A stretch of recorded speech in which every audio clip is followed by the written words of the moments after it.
नमस्कार। आज भारत विकास परिषद और मंगलादेवी भागवत फाउंडेशन की ओर से स्वतंत्र वीर सावरकर की सपनों का हिंदू राष्ट्र इस विषय पर व्याख्यान देने के लिए मुझे बुलाया है, इसलिए मैं उनका बहुत आभारी हूँ। मैं 2 मिनट रुकता हूँ, बाहर जो लोग खड़े हैं वो आके बैठ जाए, क्योंकि मैं बोलता रहूँगा और बीच बीच में लोग आके बैठते रहेंगे। वो जल्दी आइए, कोई जाके उन्हें बताइए कि शुरू हो चुका है।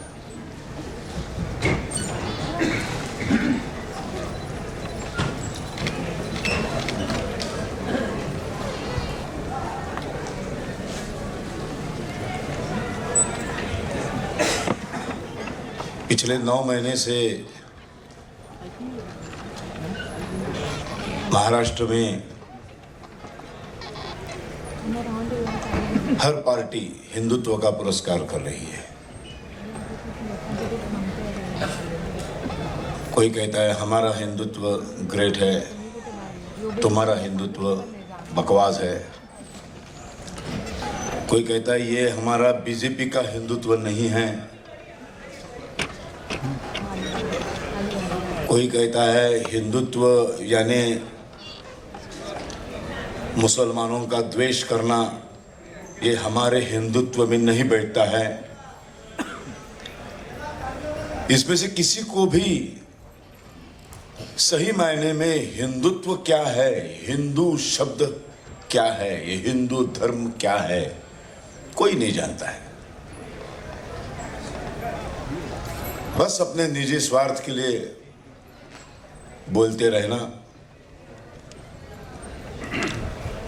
कितने पॉलिटिशियंस को मालूम है कि एक्चुअली हिंदू राष्ट्र यानी ये संकल्पना क्या है, ये हिंदुत्व यानी राष्ट्रीयत्व, ये संकल्पना क्या है, ये धर्म, ये शब्द कहां से आया। सबसे पहले धर्म ये शब्द, उसकी व्याख्या, उसका अर्थ समझना बहुत जरूरी है। बहुत बेसिक है ये। पहले हम धर्म क्या है, ये धर्म चीज क्या है, ये धर्म शब्द क्या है, ये एक बार समझ लेते हैं, तो फिर उसके बाद हिंदू धर्म, मुसलमान धर्म, क्रिश्चियन धर्म, ये सब आप में समझने में आसानी हो जाएगी।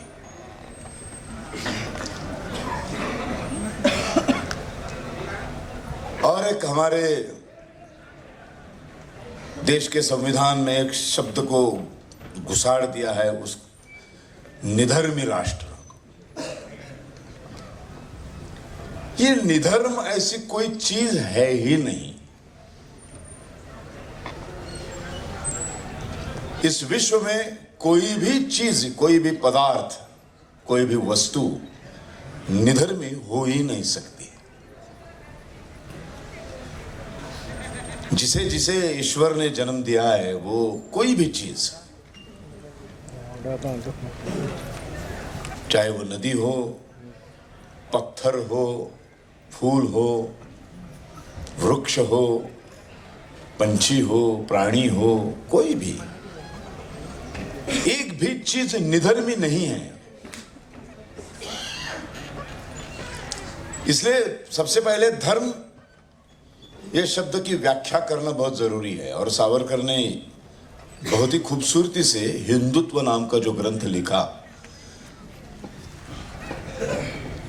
उसमें बहुत ही व्यापक अर्थ लिखा है धर्म शब्द का, फिर हिंदुत्व का, फिर हिंदू धर्म का।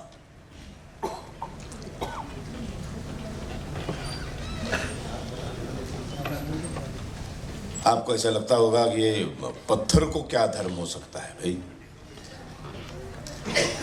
है ना। पत्थर भी निधर्मी नहीं है।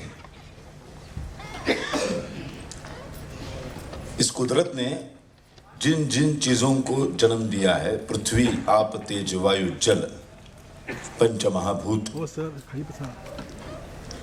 और इस पृथ्वी पर जीने वाला हर वो प्राणी,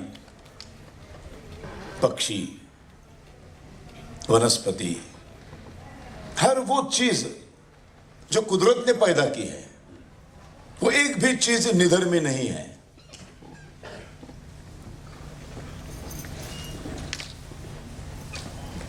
धर्म का मतलब है गुणधर्म, जो हर वस्तु को, हर चीज को, हर पदार्थ को जन्मजात मिल जाता है। जन्म लेने के बाद कोई देता नहीं है उसे। हर चीज, हर पदार्थ, हर वस्तु जन्म लेते ही उस गुणधर्म को साथ में लेके ही वो पैदा होता है। इसलिए पत्थर का गुणधर्म है, जब तक कोई उसे हिलाता नहीं है वो खुद ब खुद नहीं हिलता है। कभी देखा है आपने?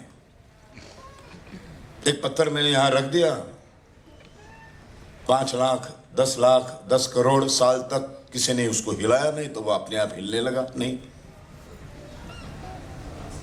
वो मुंडी ऊपर करके देखता भी नहीं है, भाई इतने साल हो गए मुझे कोई हिलाने के लिए क्यों नहीं आया। बहन जी, मोबाइल बंद कीजिए। आज जो मैं कह रहा हूं सावरकर के विचार है, हिंदू राष्ट्र के विचार है, हिंदू धर्म के विचार है। मैं चाहता हूं कि आपके मोबाइल में वो सीमित ना रहे, आपके बुद्धि में जाए, अपने दिले दिमाग पर छाए। और आज जो यहां नहीं आ पाए हैं उन लोगों तक कल से आपकी तरफ से उन्हें पहुंचाने का कार्य शुरू हो जाए। इसलिए मैं यहां आया हूं, जिंदा हूं, आप भी जिंदा आए हैं। ये बीच में मोबाइल क्यों? इतना अच्छा दिखता हूं मैं, बड़ा हूं, तो इतने छोटे से मोबाइल में छोटू सा शरद वंशी क्यों देखने का, है ना? क्यों ज्यादती कर रहे हैं मुझ पर? जब तक पत्थर को कोई हिलाता नहीं है, एक तो इंसान उठाता है और फेंकता है, और उसका और एक गुणधर्म है, जहां उसे उठाकर फेंकते हैं, जहां फेंकते हैं वहीं पे वो वापस बैठ जाता है। उसके बाद वो अपने आप चलने लगता है। ऐसा कभी हुआ है? नहीं होता है। नदियां, बारिश, पानी उसको हिलाता है, प्राणी पक्षी उसको हिलाते हैं, वृक्ष उसको हिलाते हैं, डालियां उसको हिलाती है, कोई ना कोई उसको हिलाता है, और जितना हिलाता है उतना ही वो हिलता है। इसलिए पत्थर का गुणधर्म, कोई हिलाए बगैर नहीं हिलना, ये उसका धर्म है। उसका गुणधर्म ही उसका धर्म बन जाता है। धर्म की व्याख्या गुणधर्म है। नदियों का धर्म है, जहां से वो उगम, वहां से वो समुद्र में जाके मिलन हो जाता है उसका। आज तक कभी देखा है आपने एक नदी बीच में उसने कहा नहीं मैं नहीं जाऊंगी आगे? सारी नदियां तो मिल जाती है समुद्र में, सागर में, उनका तो मिलन हो जाता है। लेकिन मेरी नदी का मिलन नहीं हुआ तो क्या फर्क पड़ता है? नहीं, उसका वो धर्म है, उसका वो गुणधर्म है जो कुदरत ने उसको दिया है, जन्मजात है वो। कुछ भी करे, कितनी भी रुकावटें आए, जहां से वो नदी ने उगम लिया है वहां से वो बहते बहते बहते बहते उसका मिलन सागर में होना ही है, अटल है, कोई नहीं रोक सकता उसे।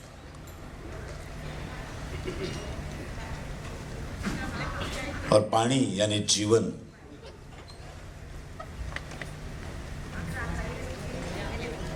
जन्म से समंदर में मिलने तक का ये जो उसका जर्नी है, जो प्रवास है, जो उसका सफर है, उस सफर में आसपास के सारे सजीवों को पानी यानी जीवन देने का उसका धर्म है, वो उसका गुणधर्म है। अग्नि होता है, अग्नि का गुणधर्म क्या है? अग्नि के पास अगर जाके खड़े रहेंगे तो आपको ठंडी से बचाव होता है आपका। जब बहुत गहरी ठंडी होती है, -5 डिग्री, 4 डिग्री, हम पुणे में जाते हैं, नागपुर में जाते हैं तो बहुत ठंडी लगती है, मुंबई वालों को मालूम नहीं है। तब हम ऐसे अग्नि जलाते हैं और 5-6 दोस्त बैठ जाते हैं उसके आगे, अच्छा लगता है, ठंडी से सुरक्षा मिलती है। लेकिन हम ठंडी से बचाव होता है इसलिए अग्नि में जाके नहीं बैठते हैं। अग्नि में जो गिरता है वो जलकर खाक हो जाता है, वहां कोई आरक्षण नहीं है। यानी शरद पोंक्षे ओपन कैटेगरी ब्राह्मण है तो वो पूरा जल जाएगा, एक आध ओबीसी समाज का अभी उसको आरक्षण मिलने के बाद वो 35% नहीं जलेगा। ऐसा अग्नि के यहाँ ऐसा कुछ नहीं चलता है, जो कुछ भी गिरेगा अंदर सब कुछ जलाकर वो राख कर देता है, वो उसका गुणधर्म है। यानी अग्नि का वो धर्म है। हम ये नहीं कहते कि ये यहाँ का जला हुआ अग्नि हिंदू है, ये मुसलमान है। हम नदियों के बारे में ये नहीं कहते कि ये नदी हिंदू है, ये मुसलमान है, ये क्रिश्चियन है।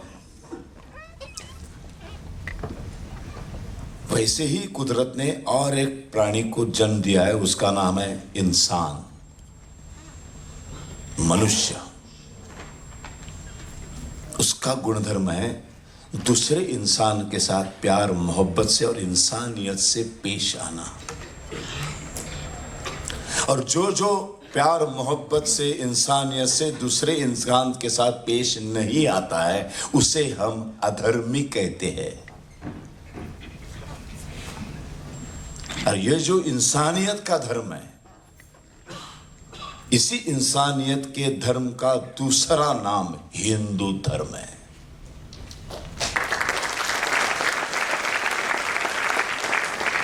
इतना व्यापक अर्थ है हिंदू होना, मतलब इंसानियत धर्म का पालन करने वाला होना, दूसरे इंसान से मोहब्बत करने वाला, दूसरे इंसान को अपना गले लगाने वाला, उसे हिंदू कहते हैं। वह पूजा भगवान को किसी भी भगवान की क्यों ना करें। सावरकर कहते हैं 33 कोटि देव देवताओं की पूजा करने वाला ये हिंदू समाज, एक उसमें अल्लाह और एक यीशु क्रिस्त को ऐड करेंगे तो हमें कोई फर्क नहीं पड़ता है। ये सावरकर है, ये सावरकर का हिंदुत्व है। और इसीलिए सावरकर यही हिंदुत्व को राष्ट्रीयत्व बनाना चाहते हैं, इसी हिंदुत्व को हिंदू राष्ट्र बनाना चाहते हैं। वसुधैव कुटुंबकम की भावना है हमारे दिल में। वसुधैव कुटुंबकम कहने वाला पूरे विश्व में एक ही धर्म है, हिंदू धर्म। धर्म एक ही है, हिंदू धर्म। बाकी सारी धर्म संस्थाएं हैं। सामाजिक भौगोलिक परिस्थितियों को देखकर किसी प्रेषित को ऐसी जब जरूरत महसूस होती है तब वो धर्म संस्था का निर्माण करता है। जैसे 1885 में राष्ट्रीय कांग्रेस की स्थापना हुई, जरूरत पड़ी। 1925 में डॉक्टर हेडगेवार को जरूरत पड़ी राष्ट्रीय स्वयंसेवक संघ की एक संगठना, एक संस्था की स्थापना करने की जरूरत पड़ी। 1966 में बाला साहब ठाकरे को जरूरत पड़ी। ये यहां जो बैठे हुए लोग हैं, एक विचारों के लोग हैं, इन सबको अगर इकट्ठा रखना है, इन सबको अगर बांध के रखना है तो इन सबको एक संस्था के अंदर लाना होगा, एक संगठना के अंदर लाना होगा। तब जाके एक संस्था जन्म लेती है, एक संगठना जन्म लेती है। जैसे कांग्रेस, जैसे राष्ट्रवादी कांग्रेस, जैसे शिवसेना, जैसे भारतीय जनता पार्टी, राष्ट्रीय स्वयंसेवक संघ, भारत विकास परिषद, मंगलातई भागवत फाउंडेशन, सारी संस्थाएं हैं। इनका जब जन्म हुआ, इनकी जब स्थापना हुई, तब समाज कैसा था, सामाजिक परिस्थिति क्या थी, लोगों की जरूरतें क्या थी, इन सबको देखकर एक लीडर, एक प्रेषित, एक संत, एक महात्मा एक संगठन की स्थापना करता है। इसलिए उनका संस्थापक है।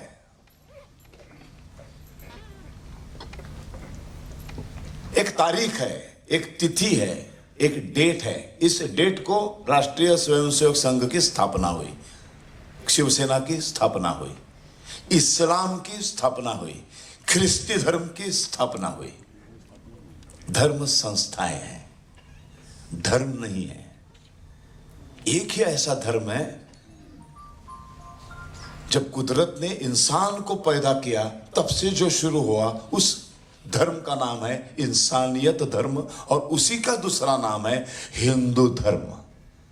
सबसे पुराना, सबसे सनातन। जब इंसान पैदा हुआ तब से हिंदू धर्म पैदा हुआ। संस्थापक नहीं है हमें। प्रभु श्री राम ने हिंदू धर्म की स्थापना की? नहीं, उसके पहले भी हिंदू धर्म था।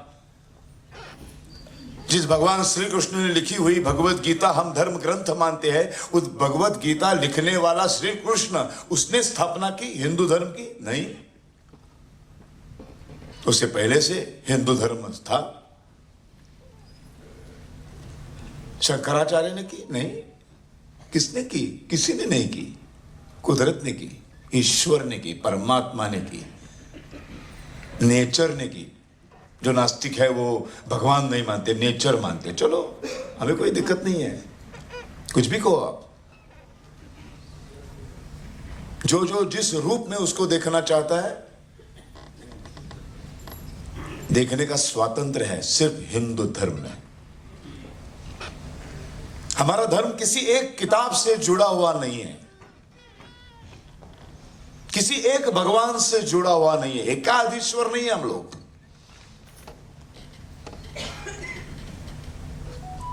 वसुधैव कुटुंबकम।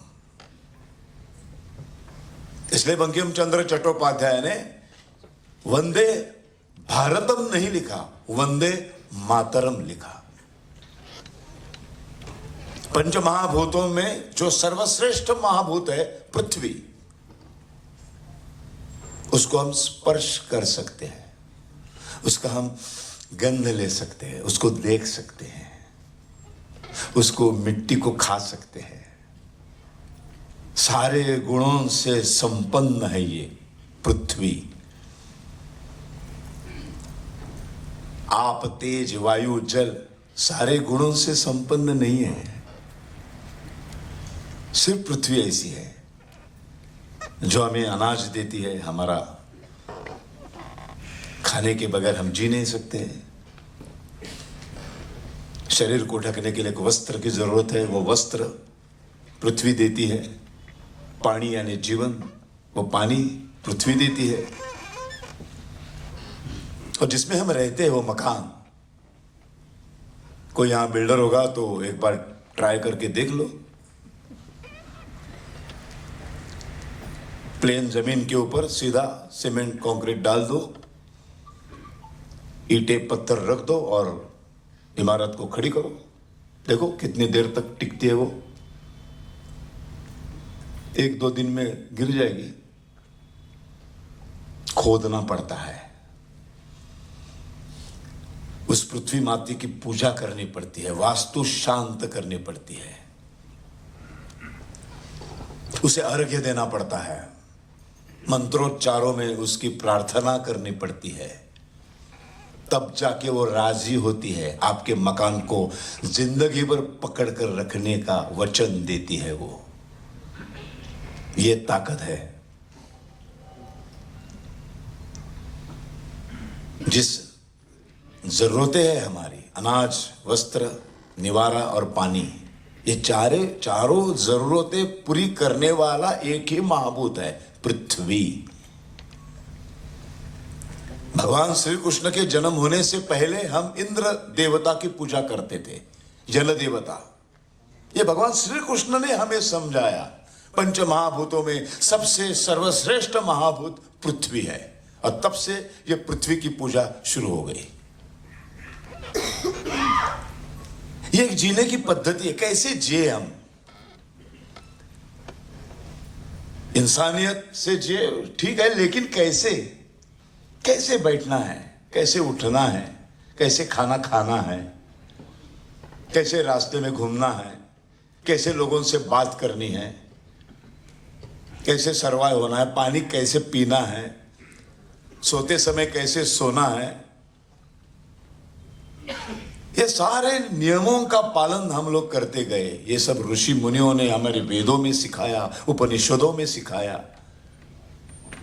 सिर्फ हिंदुओं को सिखाया नहीं, हर इंसान को सिखाया। फिर कब्रिस्तान में, वो अरबस्तान में घूमते घूमते एक इस्लाम का जन्म हो गया, एक ख्रिस्ती धर्म का जन्म हो गया, एक धर्म संस्था ने जन्म लिया।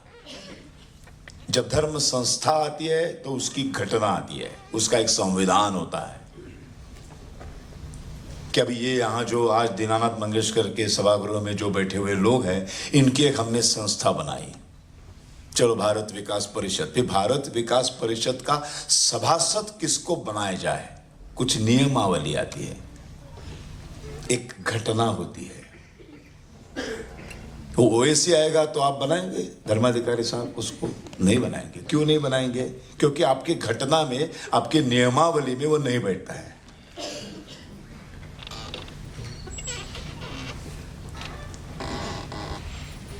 संस्था आती है तो घटना आती है, संविधान आता है। फिर संस्था का परम कर्तव्य है संस्था के सभासदन को बढ़ाओ, संस्था को बड़ी करो। हिंदू धर्म है, धर्म संस्था नहीं है। हमें कुछ बड़ा नहीं करना है, हमें कुछ बढ़ाना नहीं है, हमारे सभासद बढ़ाने नहीं है। क्योंकि विश्व में हर जब बच्चा जन्म लेता है तो वो हिंदू ही होता है। फिर 7-8 साल के बाद उसके माँ बाप जिस संस्था के सभासद है, इस्लाम के, ख्रिस्ती धर्म के, वो उस सभासद, उस संस्था के सभासद का जो संस्कार है वो करके अपने बच्चे को उस संस्था का सभासदत्व बहाल करते हैं। और वो बच्चा बन जाता है मुसलमान, वो बच्चा बन जाता है क्रिश्चियन। ये कोई भी प्रक्रिया हिंदू धर्म में है ही नहीं। वसुधैव कुटुंबकम, इसलिए वसुधैव कुटुंबकम की भावना सिर्फ और सिर्फ हिंदू धर्म में है, इंसानियत के धर्म में है। इसलिए हम विश्व गुरु बनना चाहते हैं, हमें महासत्ता बनने का कोई शौक नहीं है। रशिया महासत्ता बनने के लिए कोशिश कर रही है, अमेरिका कर रही है, चाइना कर रहा है, भारत नहीं कर रहा है। गुरु और राजा, सत्ताधीश में बहुत बड़ा फर्क है। एक सत्ताधीश यहां खड़ा है, रशिया का प्रेसिडेंट खड़ा है, अमेरिका का प्रेसिडेंट खड़ा है, चाइना का प्रेसिडेंट खड़ा है। उसके सामने आपको बोला जाएगा, आप आके आपकी बात को रखो, तो आप डर डर के बात को रखेंगे। आपके मन में एक डर रहेगा, इसके खिलाफ कुछ बोलूंगा तो अंदर जाऊंगा। यह होता है महासत्ता, सत्ताधीश। और गुरु जब खड़ा रहता है और आपको कहा जाए कि गुरु के साथ खड़े रहकर बात करो, आप बिना झिझक की बात करते हैं, डर नहीं है। गुरु मारता नहीं है, गुरु सजा नहीं देता है, गुरु सिखाता है। हमने जो विचार प्रकट किए उसमें अगर कुछ गलत हो तो गुरु कान पकड़ता है और कहता है, बच्चे ये नहीं, ये कहना है तुम्हें, इस रास्ते से मत जाओ, उस रास्ते से जाओ। फिर भी उस रास्ते से जाओगे तो मैं मारूंगा नहीं, नुकसान तुम्हारा ही होगा। ये कहने वाला गुरु है। महासत्ता, सत्ताधीश ये नहीं कहता है इस रास्ते से जाओ का मतलब उस रास्ते से ही जाओ। मैं महासत्ता बनना चाहता हूं क्योंकि सारे दुनिया के देश मेरी सुने। अमेरिका महासत्ता है, वो पिछले कई सालों से ये चाहता है कि हिंदुस्तान के हर बड़े निर्णय इस देश का पंतप्रधान अमेरिका से बात करके यहां के निर्णय ले। विश्वगुरु ये नहीं कहता है। विश्वगुरु सिर्फ अच्छा बुरा दिखाने का काम करता है, सिर्फ आईना दिखाता है, रास्ते दिखाता है। ये रास्ता इस ढंग से जाएगा, ये रास्ता सबसे ज्यादा अच्छा ये रास्ता है, जाना है कहीं से तुम तय करो। हिंदुस्तान को विश्व गुरु बनना है, क्योंकि ये एक ही हिंदुस्तान है जो हिंदुओं का है, और हिंदू यानी इंसानियत धर्म मानने वालों का है। हम नदियों को मां कहते हैं, हम गाय को मां कहते हैं। ये हिंदू ये संकल्पना है, हिंदू एक जीने की पद्धति है, वे ऑफ लाइफ। कोई भी मुसलमान हिंदू बन सकता है, और उसके लिए उसे अल्लाह को छोड़ने की जरूरत नहीं है। लेकिन कोई भी हिंदू मुसलमान नहीं बन सकता। पहली शर्त होती है इस्लाम कबूल करो। पहली शर्त क्या है? हमारी धर्म संस्था का सभासद बन जाओ, फिर आ जाओ हमारे मस्जिद में, फिर हमारा रमजान मनाओ, फिर हमारे साथ बैठकर अल्लाह अकबर कहो। हिंदुओं में कोई घटना ही नहीं है, कोई नियमावली नहीं। मंदिर में जाओ 3 बार घंटा बड़ा बजाएगा तो वो हिंदू, ऐसा कुछ नहीं है। सबसे खूबसूरती क्या है मालूम है हिंदू धर्म की? 100% नास्तिक होने की परमिशन है। जिसके घर में कभी भगवान की पूजा नहीं होती, एक भगवान की तस्वीर भी नहीं लगाते, वो भी हिंदू है। ये क्या, इससे भी आगे, जो भगवान को गाली देता है वो भी हिंदू है। और फिर भी हिंदू राष्ट्र का डर पैदा किया जाता है। और इसलिए 1937 में जब सावरकर के ऊपर से सारे निर्बंध को उठाया गया और सुभाष चंद्र बोस ने कहा, सावरकर अब आ जाओ, आप स्वतंत्र हो चुके हैं, इस राष्ट्र के निर्माण में जुड़ जाइए। पिछले 20-22 सालों से गांधी जी के नेतृत्व में राष्ट्रीय कांग्रेस देश को आजादी देने का काम कर रही है। आप आ जाएंगे, ताकत बढ़ जाएगी। गांधी जी से कंधा मिलाकर सावरकर आ गए। काफी सारे लोगों को लगता था ऐसे कि सावरकर आ जाएंगे राष्ट्रीय कांग्रेस में। लेकिन राष्ट्रीय कांग्रेस की स्थापना से राष्ट्रीय कांग्रेस का पूरा इतिहास सावरकर ने पढ़ा था। सावरकर राष्ट्रीय कांग्रेस जानते थे, गांधी की नीति को जानते थे। तो सावरकर ने सुभाष बाबू को जवाब दिया, जब तक कांग्रेस मुस्लिम लांगुल चालन कर रही है और जब तक कांग्रेस ने हिंदी राष्ट्रवाद को चुना है और हिंदू राष्ट्रवाद को ठुकराया है, तब तक यह सावरकर राष्ट्रीय कांग्रेस में कदम कभी नहीं रखेगा। अब ये हिंदी राष्ट्रवाद क्या है और हिंदू राष्ट्रवाद क्या है, ये भी बहुत समझने की बात है। क्यों नहीं गए सावरकर कांग्रेस में? जाना चाहिए था।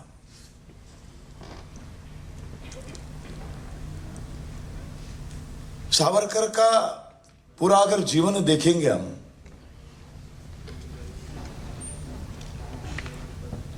अपने तत्वों से कभी वो 1 मिनट के लिए भी अपने स्वार्थ के लिए वो ऐसे फ्लेक्सिबल नहीं रहे, कभी नहीं। हिंदुत्ववादी अनेक नेता हमने देखे, अटल बिहारी वाजपेयी को देखा है, बाला साहब ठाकरे को देखा है, काफी सारे लोगों को देखा है हमने, सरदार वल्लभ भाई पटेलों को देखा है, अभी अडवाणी साहब को देखा है। कहीं ना कहीं पूरी उनकी जिंदगी में उन्होंने कुछ पल के लिए राजकीय स्वार्थ के लिए उस परिस्थिति से सोच समझकर कभी कभी उन्होंने हिंदुत्व को पास में रख दिया है, साइड ट्रैक कर दिया है। एक ही ऐसा लीडर इस देश ने पैदा किया, स्वतंत्र वीर सावरकर। 1% स्वार्थ के लिए भी हिंदुत्व को कभी नकारा नहीं, उन्हें साइड ट्रैक नहीं किया। चाहे कितना भी नुकसान हो जाए। 99% लोग मेरे खिलाफ क्यों न खड़े हो गए, मैं अकेला हो जाऊंगा, पूरा देश मेरे खिलाफ खड़ा हो जाएगा, फिर भी मैं हिंदू राष्ट्र की ही बात करूंगा। मैं हिंदुत्व को कभी छोड़ूंगा नहीं, क्योंकि ये हिंदुत्व ही हिंदुस्तान का भला कर सकता है और कुछ नहीं। इस देश को अगर बलवान बनाना है, विश्व गुरु बनाना है, समृद्ध बनाना है, तो ये देश हिंदू राष्ट्र होना बहुत ही जरूरी है। ये सेक्युलर कंट्री नहीं हो सकती, ये निधर्मी नहीं हो सकता, क्योंकि निधर्म नाम की कोई चीज ही है ही नहीं। तो राष्ट्र निधर्मी कैसे हो गया? यहां बैठे हुए मैं किसी को भी पूछ सकता हूं आपका धर्म क्या है, कोई भी कहेगा मैं हिंदू हूं। कोई अगर गलती से मुसलमान आया होगा तो उसको पूछूंगा तो वो बोलेगा मैं मुसलमान हूं। क्रिश्चियन आया होगा तो वो कहेगा मैं क्रिश्चियन हूं। कोई भी नहीं कहता है कि मैं निधर्मी हूं। 142 करोड़ में से एक भी आदमी ये नहीं कहता है कि मैं निधर्मी हूं, तो राष्ट्र निधर्मी कैसे? पूरे विश्व का एक नियम है, जिस देश में जिस धर्म के लोग बहुसंख्य होते हैं वो देश उस धर्म का होता है। 55 देश है इस्लामिक कंट्री, बाकी सब क्रिश्चियन कंट्री। एक ही ऐसी कंट्री है, एक ही ऐसा देश है जिस भूमि पर खड़े रहकर हम ये कह सकते कि ये हिंदुओं का देश है, ये हिंदुओं की भूमि है। हमारे पूर्वज यहां के, हमारे संत यहां के, हमारे तीर्थ क्षेत्र यहां के है। किसी भी मुसलमान को पूछो, सावरकर की व्याख्या है इसलिए, आसिता सिंधु पर्यंता यस्य भारत भूमिका पितृभू पुण्यभूश्चैव हिंदुरुति स्मृता। आसिता सिंधु पर्यंता, हिमालय से लेके नीचे समुद्र तक ये पूरी भूमि,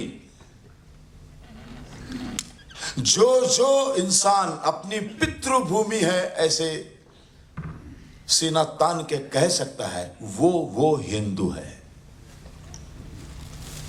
मातृभूमि है ऐसा कोई भी कह सकता है, पितृभूमि कहने से नहीं होती, वो होनी चाहिए।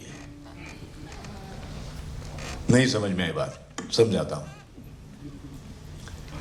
एक इंग्लैंड का आदमी 100 साल पहले हिंदुस्तान में आया, यहीं पे खुश हो गया, वो यहीं पे रह गया, फिर उसके शादी भी यहीं पे की उसने, फिर बच्चे यहीं पैदा हो गए, 10 पीढ़ियां वो इंग्लैंड भूल ही गया। अब उसका एक लड़का है, वो कहता है कि ये यही तो है मेरी मातृभूमि। मातृभूमि कह सकता है, मातृभूमि मानने से होती है, पितृभूमि होना जरूरी है, वो मानने से कुछ नहीं होता है। पुण्य भूमि मानने से नहीं होती है, वो होनी चाहिए।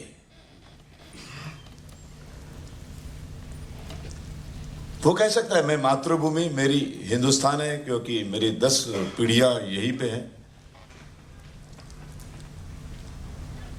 लेकिन उसको अगर यह पूछा जाए कि तुम्हारी पितृभूमि कौन सी है, तो पितृभूमि के लिए उसके पूर्वज पीछे पीछे पीछे जाते जाते उस वंश का जो मूल पुरुष है वहां तक उसे पहुंचना पड़ता है, और वो मूल पुरुष है इंग्लैंड का।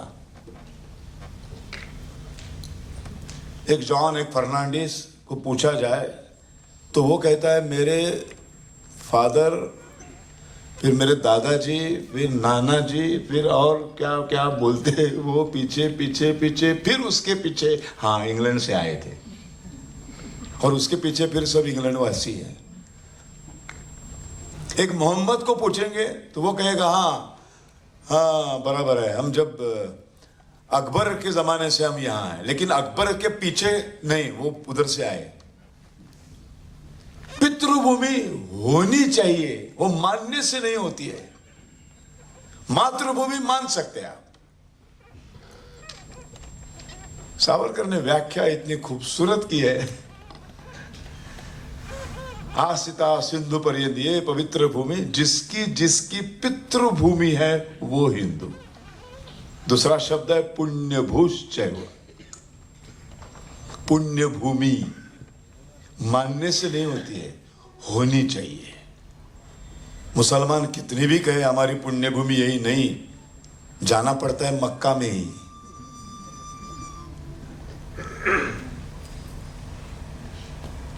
पुण्यात्मा संत महात्मा, हमारे सारे संत यहाँ के हैं। संत ज्ञानेश्वर यहाँ के हैं, जितने भी है, मीराबाई यहाँ की है, हमारे सारे तीर्थ क्षेत्र यही के हैं।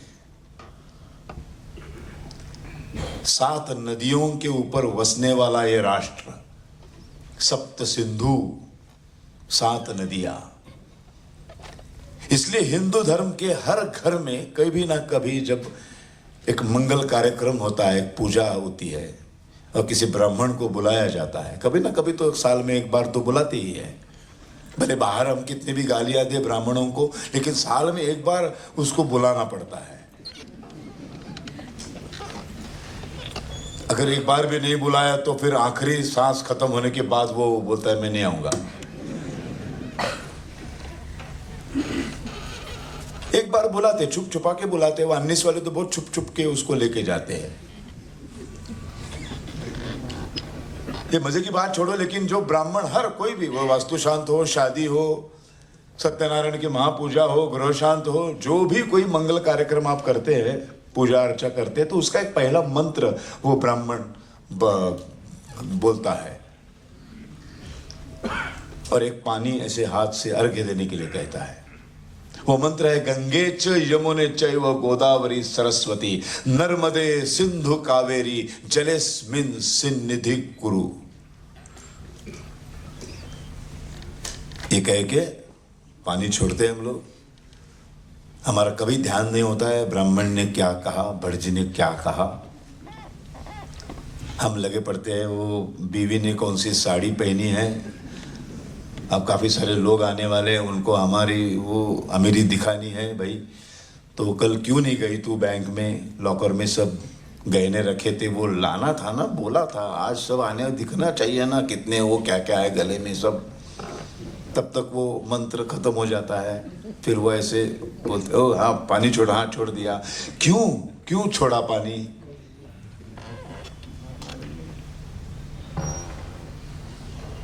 कुछ हमें कोई पड़ी नहीं है। गंगे च यमुने चैव गोदावरी सरस्वती नर्मदे सिंधु कावेरी, 7 नदियां। इतना अहम महत्व है हिंदुओं में। ये 7 नदियां, जिसकी रानी नदी है सिंधु, इसलिए उसे सप्त सिंधु करते। यही है हमारी आइडेंटिटी, हमारी पहचान। जैसे धर्माधिकारी साहब ने कहा कि मैं पुलिस डिपार्टमेंट में था, मेरी पहचान है, एक्टर हूं मैं, कलाकार हूं, ये कलाकार मेरी पहचान है। डॉक्टर है, वो कहता है डॉक्टर मेरी पहचान है। इंजीनियर है, वो कहते हैं इंजीनियर। वकील है, वो कहता है वकील मेरी पहचान है। एक आइडेंटिटी होती है। वैसे हिंदू होने की आइडेंटिटी है सप्त सिंधु के तीर पर रहने वाला, सप्त सिंधु की पूजा करने वाला। ये हिंदू शब्द वहीं से तो आया है, सप्त सिंधु, वहां से हप्त हिंदू, अपभ्रंश होकर सप्ताह का हफ्ता बोलते हैं। सरस्वती का नाम हरहवती होता था, वैसे सप्त सिंधु का हप्त हिंदू हो गया। सिंधु ये हमारी रानी नदी है, जिसकी तीर पर रहने वाला ये समाज, सिंधु के तीर पर रहने वाला सप्त सिंधु करके पहले पहचानते थे। उसका अपभ्रंश होते होते हप्त हिंदू हो गया। सिंधु ये मूल नदी, रानी नदी, इसलिए हमारा नाम हिंदू गिर गया और हम हिंदू धर्मीय हो गए। हिंदू एक बार कह के देखिए, सिर्फ गले से उच्चारण नहीं हो पाता है, सांस लेकर कहना पड़ता है हिंदू। हमारी नाभि ऐसे अंदर जाती है, देखिए पेट पर हाथ रखे एक बार हिंदू देखिए, हिंदू कहिए, अंदर जाता है पेट। देखो करके देखो, कुछ अपने ही पेट पे रखना है हाथ।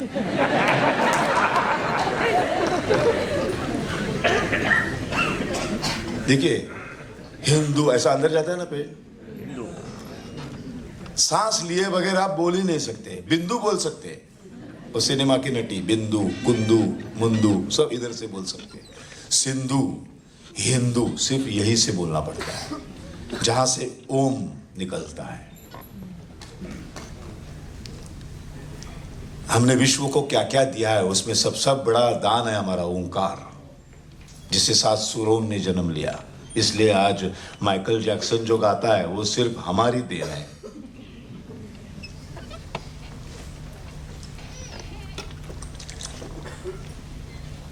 हिंदू धर्म, हिंदू संस्कृति को समझना बहुत जरूरी है। नहीं तो आजकल अभी और एक 5-6 महीने में इलेक्शन शुरू हो जाएंगी। फिर एक रात को हमारे घर के दरवाजे पर एक अचानक सुबह जब हम उठेंगे वो दूध लेने के लिए, या वो कचरे वाला जब आता है तो कचरे की पेटी देने के लिए सुबह सुबह उठते हैं हम लोग 6-6:30 बजे। सोना होता है लेकिन छुट्टी होती है, फिर भी वो साला उसी टाइम आता है, वो बेल बजा के जाता है। तो हम उसको गाली देते देते, अरे ले रहे हो आज, वो क्यों उठाया, रखने का ना, थैली रखी है ना, उसमें डाल के जाने का। और दरवाजा लगाते लगाते हमारी नजर जाती है दरवाजे के ऊपर, रात को कोई एक स्टिकर चिपका के गया है, उसके ऊपर लिखा है गर्व से कहो हम हिंदू है। वो आधी नींद में होते हैं, वो दूध की थैली, वो हिंदू है गर्व से, कुछ पल के लिए वो गर्व होने लगता है, लेकिन वो बेडरूम तक ही सीमित रहता है। हम लोग सो जाते हैं, वो गर्व सब। फिर दिन में एक बार भी हमें ये नहीं सोचते हम कि क्यों यार वो हिंदू कहने से कुछ होता है अंदर। जब भी हम भगवा ध्वज लहराता हुआ देखते, कुछ होता है अंदर। ये भगवा ध्वज, ये ओम, ओंकार, ये जो शंखनाद किया, ये ऐसी कुछ साउंड्स है, ये ऐसी कुछ आवाजें हैं जो सुनकर हर हिंदू के अंदर कुछ होने लगता है। ये हमारा कुछ कनेक्शन है, और ये कनेक्शन महाराष्ट्र के आदमी को भी होता है, और केरल के आदमी को भी होता है, यूपी के भी होता है, बिहार के भी होता है, आसाम के भी होता है। भाषाएं अलग है लेकिन संस्कृति एक है, पुण्यात्मे सबके एक ही है। हम भी जाते हैं तिरुपति बालाजी, वो भी आते हैं पंढरपुर। सप्त सिंधु के तीर पर रहने वाला, वो केरल वाला भी सप्त सिंधु के तीर पर ही रहता है। सप्त सिंधु आसिता सिंधु पर्यंता, ये उसे भी लागू है।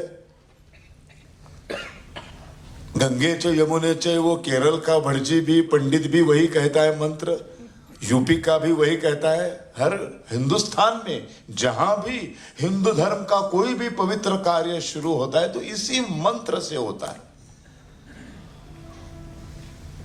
वहां तेलुगु भाषा में नहीं बोलते, मराठी में नहीं, वो सिर्फ संस्कृत में होता है कि हम सबका एक मूल है, वेद, 4 वेद।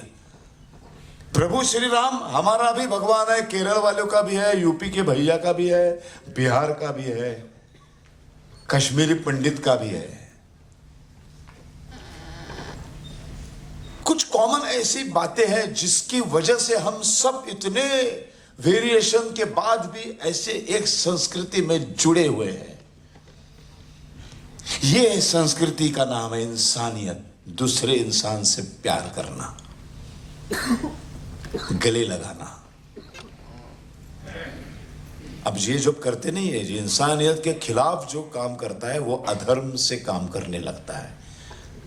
और दुनिया की सारी लड़ाइयाँ धर्म और अधर्म के बीच की लड़ाइयाँ है, हिंदू मुस्लिम लड़ाई नहीं है, मुस्लिम क्रिश्चियन लड़ाई नहीं है, क्रिश्चियन हिंदू लड़ाई नहीं है, धर्म और अधर्म की लड़ाई है। और ये धर्म है, इसी धर्म का नाम हिंदू है। रामायण में कभी आपने देखा है राम के साथ एक जॉन था और रावण के पास एक मोहम्मद था? नहीं था, इनका अस्तित्व ही नहीं था, ये कोई था ही नहीं।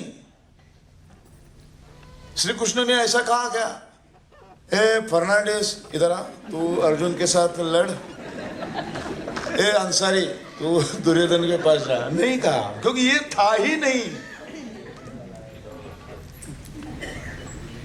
इन धर्म संस्थाओं का जन्म ही नहीं हुआ था। क्या कहा श्री कृष्ण ने अर्जुन को? मैं सत्य के साथ खड़ा रहूंगा, असत्य के साथ नहीं। मैं नीति के साथ खड़ा रहूंगा, अनीति के साथ नहीं। मैं धर्म के साथ खड़ा रहूंगा, अधर्म के साथ नहीं। ये जो धर्म, ये जो नीतिमत्ता, ये जो सत्य, इसका ही नाम हिंदू धर्म है। इतना ब्यूटीफुल धर्म है हमारा। विश्व में धर्म एक ही है, इसलिए हिंदू धर्म। बाकी सारी धर्म संस्थाएं हैं, धर्म एक ही। अंग्रेजी भाषा में उसे रिलीजन कहते हैं। नहीं, वो अंग्रेजी भाषा ही गलत है।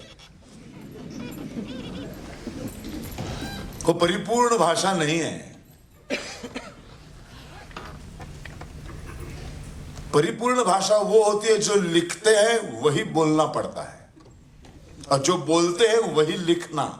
इसको परिपूर्ण भाषा करते हैं, लैंग्वेज, लिपि। वो है संस्कृत और हमारी देवनागरी। अंग्रेजी में बहुत सारी कमियां हैं। जैसे लिखते वैसे बोलते नहीं है, और जैसे बोलते वैसे लिखते नहीं है।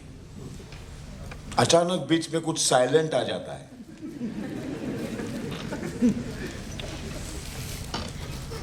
एक तो स्वर अलग है हमारे, अ आ इ ई पूरा स्वर अलग है, और क ख ग घ ट ठ ड, ये सब कुदरत ने जो बोलने के लिए जो दिया है, ओठ है, जबान है, दांत है, कंठ है। हमारी भाषा देखो, कंठस्य, दंतस्य, औष्ठस्य, क ख ग घ प फ ब भ म, य र ल व श, श स ह र क्ष ज्ञ। और स्वर अलग है पूरे, अ आ ए। दोनों का मिक्सचर नहीं है। अंग्रेजी में ए स्वर है, बी व्यंजन, A B C D E, वापस बीच में एक स्वर आ जाता है।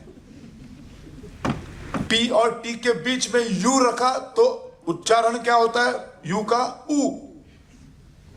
पी और टी के बीच यू रखेंगे तो क्या बोलते हैं? ऊ, यानी पुट। अब सिर्फ सी और टी के बीच में तो कुट नहीं होता है, वहां कट होता है। ये अंग्रेजी की कमियां हैं।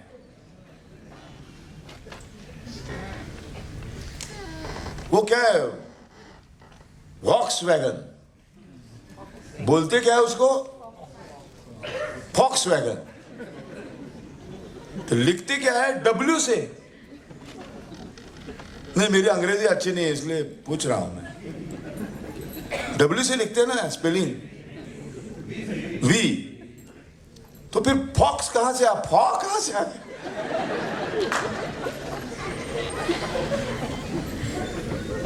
साइकोलॉजी, साय है ना, साय यानी एस, तो स्पेलिंग क्या होता है? पी ना, पी एस। अरे तो फिर क्यों बोलना नहीं है पी? शर्म आती है क्या आपको?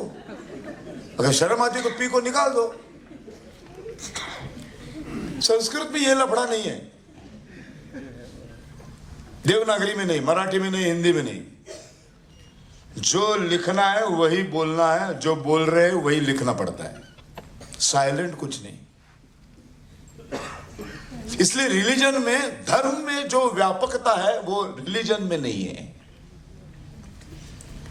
अब ब्रिटिशों ने हम पर राज किया 150 साल तक। ये रिलीजन, ये अंग्रेजी भाषा इतनी हमारे दिमाग में ऐसी भर के रखी है कि अंग्रेजी बोलेगा तो वो साला बहुत, उसको देखने का नजरिया ही चेंज हो जाता है।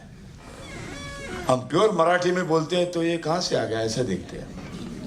और जो अंग्रेजी बोलने वाला है, लगातार 4 सेंटेंस भी वो अंग्रेजी नहीं बोलता है, 2 के बाद तुरंत वो हिंदी या मराठी के वर्ड का सहारा लेता है।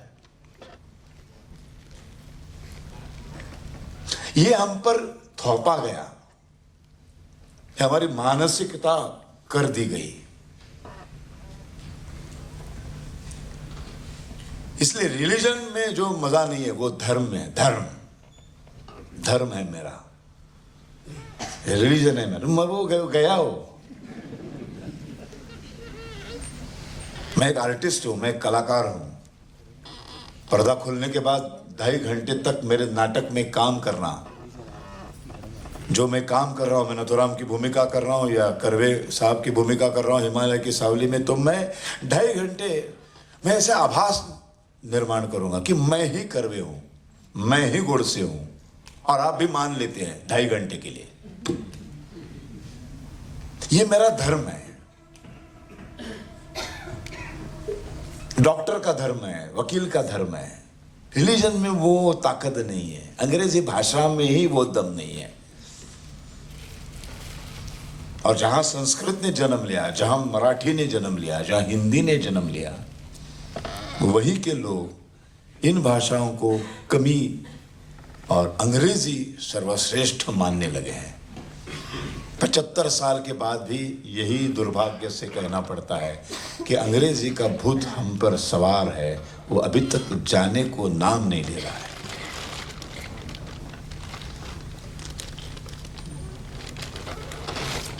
अहिंसा परमो धर्मा, धर्म हिंसा तथैव च।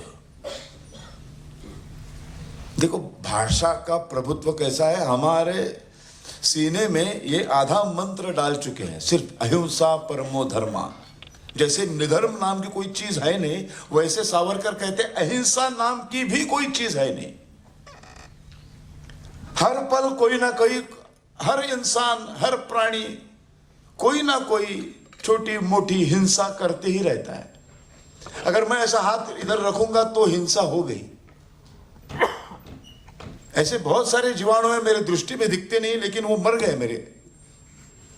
मैं चलता हूं, मैं भागता हूं, मैं बैठता हूं, मैं उठता हूं, कितने सारे कीड़े मकोड़ों को मैं मार देता हूं। अगर अहिंसक बनना है तो पूरी तरह से 100% अहिंसक बनना चाहिए। अगर 100% अहिंसक बनना है तो मुझे ऐसे कि ऐसे ही खड़ा रहना होगा, बिल्कुल हिलूंगा नहीं। मैं हिलूंगा, बात करूंगा तो भी हिंसा हो जाएगी। अगर मैं अहिंसा होने के लिए मैं ऐसे ही खड़ा रहूंगा, सालों तक खड़ा रहना पड़ेगा, तो फिर मैं मर जाऊंगा, वो भी हिंसा हो गई। हम प्राणी है, मनुष्य प्राणी, हमें सिखाते हैं ना बायोलॉजी में, सस्तन प्राणी में मुड़ते हैं ना हम लोग।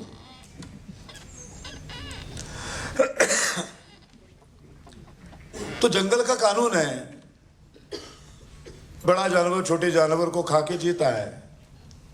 तो हम क्या करते फिर? गांधी जी क्या करते थे फिर?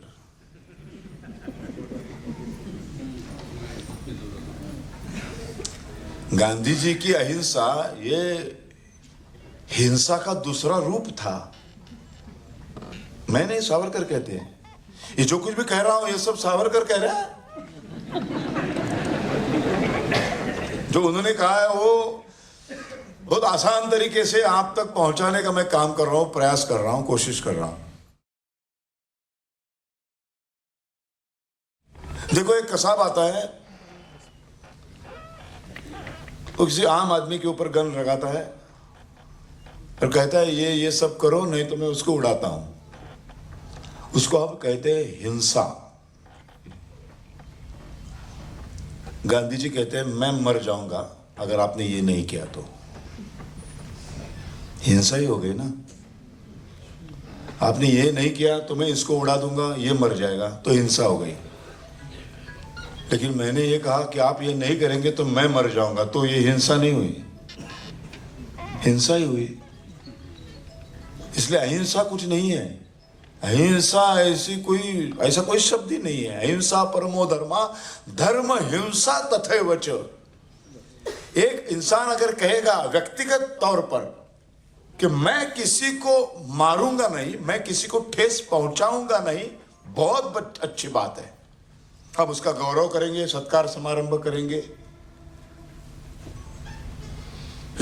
लेकिन ऐसे इंसान की सुरक्षा के लिए हाथ में शस्त्र उठाना ये उससे भी बड़ा धर्म है। इसलिए गांधी सावरकर जी कहते थे गौतम बुद्ध की रक्षा के लिए एक शस्त्रधारी पुलिस को ही भेजना पड़ता है। 4 सन्यासियों बौद्ध भिक्षुकों को भेजकर गौतम बुद्ध का हम रक्षा नहीं कर सकते हैं। गांधी जी को जो पता चला कि उसे कोई मारने वाला है, तब नेहरू ने क्या किया? गांधी जी तो अहिंसा के भक्त थे, हमें शस्त्रों की जरूरत ही नहीं है, एक खून का कतरा भी हम नहीं बहाने देंगे और आजादी लाके दिखाएंगे। तो फिर नेहरू ने, उनका ही चेला था गुलाब का फूल, तो उन्होंने ऐसे 4 गांधीवादियों को भेजना चाहिए था कि जाओ भजन कहते कहते रघुपति राम, ऐसे जाओ 5-6 लोगों को भेजना चाहिए, गांधी जी का रक्षण करो। फिर कैसे करेंगे? ऐसे ही भजन करते करते ऐसा उनके खिलाफ चारों ओर खड़ा रहने का। कोई मारने के लिए आएगा बंदूक लेके, वो गोडसे वगैरह आएगा शायद।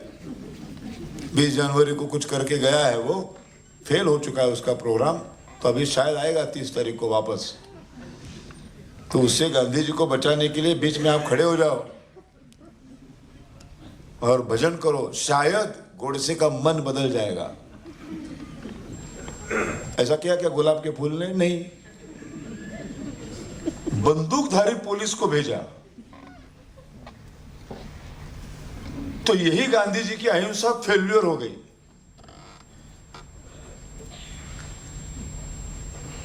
आदर्श राजा हम किसे कहते हैं? प्रभु श्री राम, छत्रपति शिवराय, छत्रपति शिवाजी महाराज। 2 ही परिमाण है ना पूरे विश्व में। किसी भी देश का राजा राज कैसे करता है, अच्छा बुरा, ठीक ठाक या बहुत गलत, ये मापने की 2 ही पट्टियां है पूरे विश्व में। एक प्रभु श्री राम का राम राज्य और छत्रपति शिवाजी महाराज का स्वराज्य। हम तुलना किससे करते हैं? अमेरिका का बाइडेन कैसा राज कर रहा है? राम के जैसा नहीं कर रहा है, शिवाजी के जैसा नहीं कर रहा है, तो भी बुरा कर रहा है वो। नरेंद्र मोदी राज कैसे कर रहा है? हाँ, थोड़ा थोड़ा राम के जैसा कर रहा है, ज्यादा ज्यादा श्री कृष्ण के जैसा कर रहा है।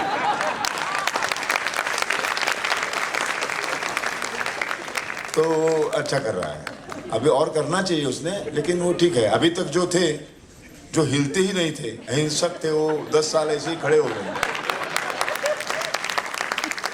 उनसे बहुत अच्छा है। हम थोड़े थोड़े सुरक्षित महसूस करने लगे हैं 14 साल के बाद।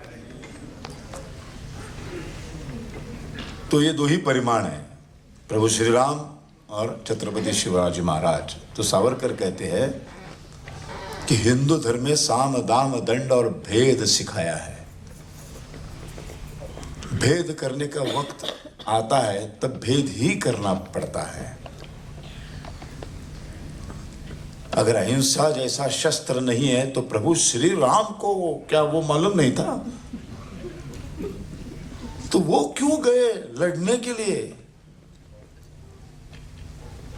उन्होंने लंका के वो द्वार के आगे एक ऐसा स्टेज बना के अन्ना हजारे की तरफ रामबो आमिर बैठने, वो अनशन के लिए बैठ गए कि भाई छोड़ो मेरे सीता को।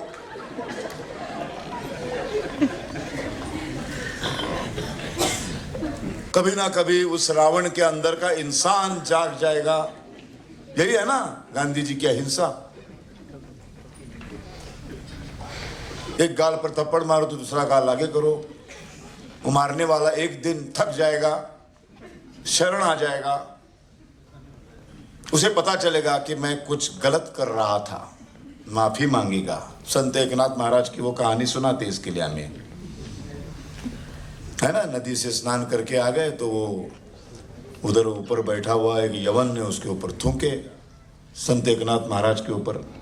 तो महाराज ने देखा ऐसा, कोई गुस्सा नहीं हुआ, कुछ नहीं, शांति से वापस नदी में गए, वापस स्नान करके आए और उसने वापस थूका, फिर वापस गए। ऐसा कुछ 100 बार हुआ। तो स्कूल में ये कहानी गुरुजी कह रहे थे, बच्चों को सुना रहे थे, सब बच्चे सुन रहे थे। फिर 100 बार थूकने के बाद उस यवन के अंदर का इंसान जाग उठा वो शर्मा गया और नीचे आके उन्होंने एकनाथ महाराज के पैर पकड़े और बोला, माफ कीजिए महाराज, मुझसे गलती हो गई, गलती का अब भी मुझे एहसास हो गया। तो फिर एकनाथ महाराज ने माफ कर दिया। बच्चों बताओ इस कहानी से आपने क्या सीखा? फिर बच्चे कहने लगे, हमें भी ऐसा कोई थूकता है तो हम भी 100 समय तक स्नान करके आएंगे, हमें कोई मारता है तो हम मारेंगे नहीं। हाँ, उसके अंदर का राक्षस जाके इंसान जब तक जन्म नहीं लेता है, उसे उसकी गलती का एहसास नहीं होता है, तब तक हम वो अन्याय सहन करते रहेंगे। ये हमने सीखा। तो एक बच्चा चुपचाप बैठा था, गुस्से में था बहुत। गुरुजी ने पूछा, भाई तू क्यों बैठा ऐसा? तो बोला, आप सब बच्चे और आप मूर्ख हैं। जिसके ऊपर थूक रहे था वो थे संत एकनाथ महाराज। वो कौन थे? आम इंसान थे? नहीं, वो थे संत, साधु। मोह माया मद मत्सर षड रूपों को धोकर जो बनता है वो साधु होता है। स्थित प्रज्ञ अवस्था में जो पहुंचता है, जिसे खुशी भी नहीं होती है और दुख भी नहीं होता है, जो कभी चिढ़ता भी नहीं है, कभी क्रोधित भी नहीं होता है, सबके ऊपर विजय प्राप्त करने वाला वो साधु होता है, वो संत होता है। तो एकनाथ महाराज संत थे। उन्हें गुस्सा नहीं आया क्योंकि वो संत धर्म से प्रामाणिक थे। संत धर्म के अनुसार उन्हें गुस्सा नहीं आया, बहुत सही बात है। लेकिन जिन आम लोगों ने उन्हें संत बनाया, जो लोग वो देख रहे थे कि हमारे संतों के ऊपर एक यवन थूक रहा है, वो देखने वाले तो संत नहीं थे, उनके अंदर तो क्रोध था, वो तो चिढ़ने चाहिए थे।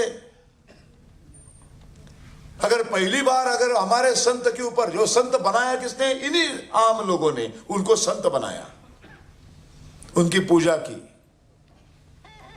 और एक एकनाथ का संत एकनाथ महाराज तक लेके गए उसको। किन्होंने किया? आम लोगों ने। तो आम लोगों के सामने वो थूक रहा है अपने आदर्श के ऊपर, अपने भगवान के ऊपर, अपने संत के ऊपर। तो पहली बार जब थूका, तभी आम लोग जो देख रहे थे उन्होंने उसको नीचे खींच के इतना मारना चाहिए था कि 100 बार थूकने का सवाल ही पैदा नहीं होता है। इस कहानी से मैंने ये सीखा। तो इसके बाद अगर मेरे सामने कोई थूकेगा तो मैं उसको इतना मारूंगा। उस बच्चे का नाम है विनायक दामोदर सावरकर।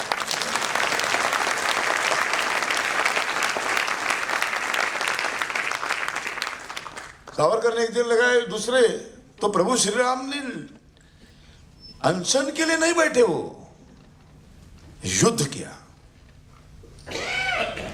खून बहाया, रावण का वध किया, हिंसा की, तब जाके राम राज्य स्थापित हुआ। अर्जुन तो श्री कृष्ण को खुद कह रहा था, मैं नहीं मार सकता हूं किसी को, ये सारे मेरे चचेरे भाई है,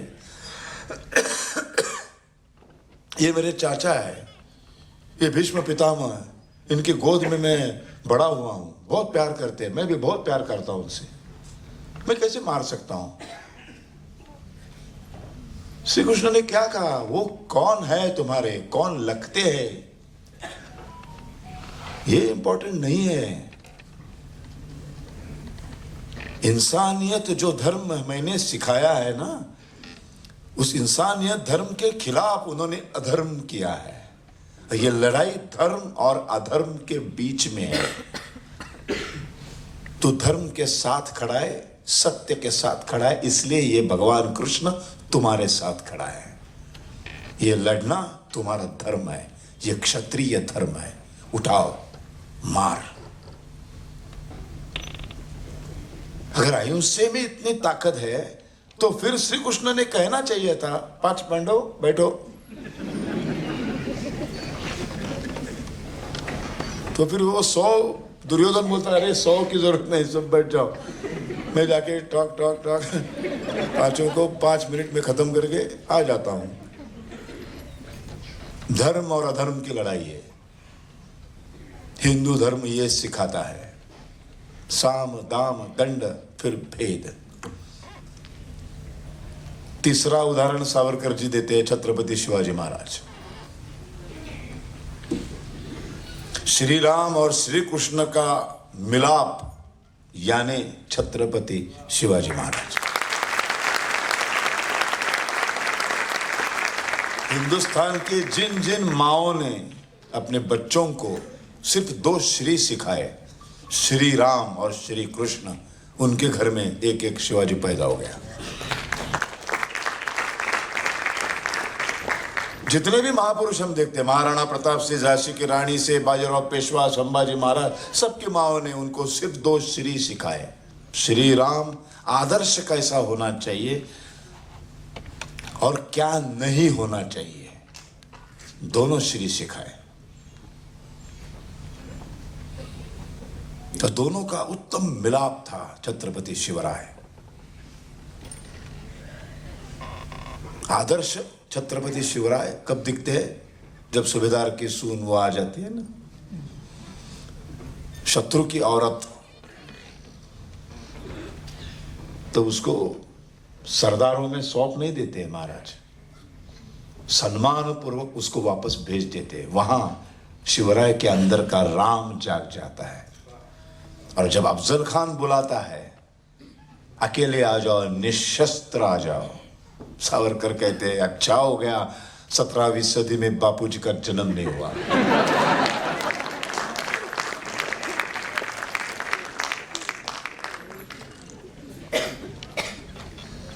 क्योंकि हमारे शिवाजी महाराज इतने सद्गुणी थे, गलती से वो बापू के अनुयायी बन जाते तो बहुत बड़ा प्रॉब्लम हो जाता। फिर वो अकेले जाते मिलने। प्रतापगढ़ की सीढ़ियां उतर रहे हैं महाराज, आप नजर के सामने लाइए, कल्पना कीजिए, अकेले उतर रहे हैं। किसी ने पूछा भाई महाराज आप कहाँ जा रहे हैं? वो खान साहब ने बुलाया है, बहुत अच्छा आदमी है, मिलना चाहता है, बहुत दूर से आया है, दिल्ली से। तो अकेले? अरे पागल, उन्होंने बोला है अकेले आ जाओ। अच्छा आदमी है, अकेला ही जाऊंगा।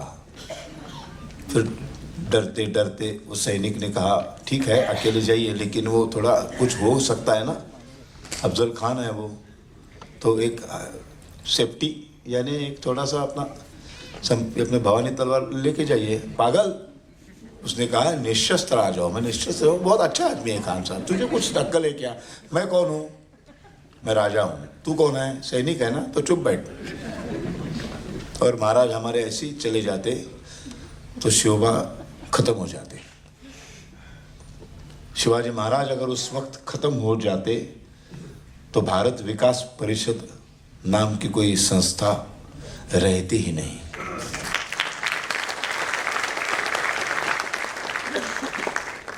आज यहाँ सारी हमारी माता और भगिनी जो बैठी है वो कैसी दिखती है आज मैं देख रहा हूँ, इतनी खूबसूरत है ये।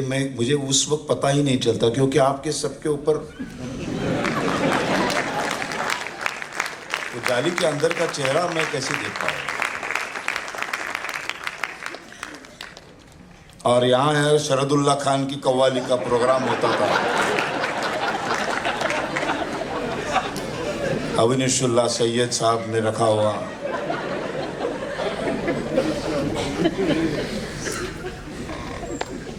भागवती अंसारी ऐसे साहब ने, किसी ने ऐसा कुछ नाम होता है उनका।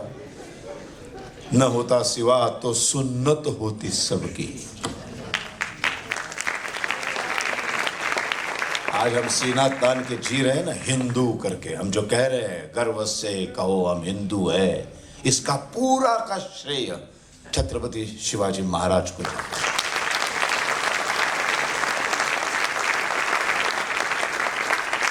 ये इंसानियत धर्म टिकना बहुत जरूरी है। इस विश्व को अगर टिकना है, विश्व के सारे देशों में अगर हर इंसान को सुख शांति से अगर जीना है, तो हिंदू धर्म टिकना बहुत जरूरी है। संस्थाएं खत्म हो जाए कोई फर्क नहीं पड़ेगा। ये मूल जो इंसान का धर्म है, इंसानियत का धर्म है, हिंदू धर्म है, जो कुदरत ने हमें दिया हुआ है, ये कभी खत्म नहीं होना चाहिए। इसलिए हिंदू राष्ट्र की जरूरत है। और इसलिए सावरकर कहते हैं, सावरकर को एक बार पूछा था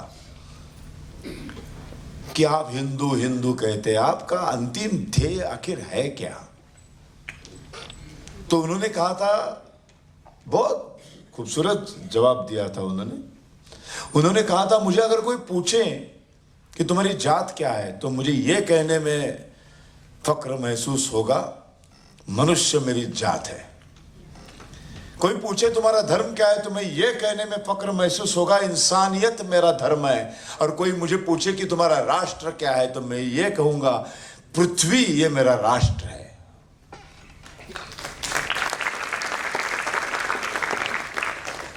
लेकिन ये अंतिम जो है, पृथ्वी राष्ट्र बनने की जो कोशिशें करनी है, इसलिए पहले मैं मेरे हिंदुस्तान को, मेरे घर को हिंदू राष्ट्र बनाना चाहता हूं।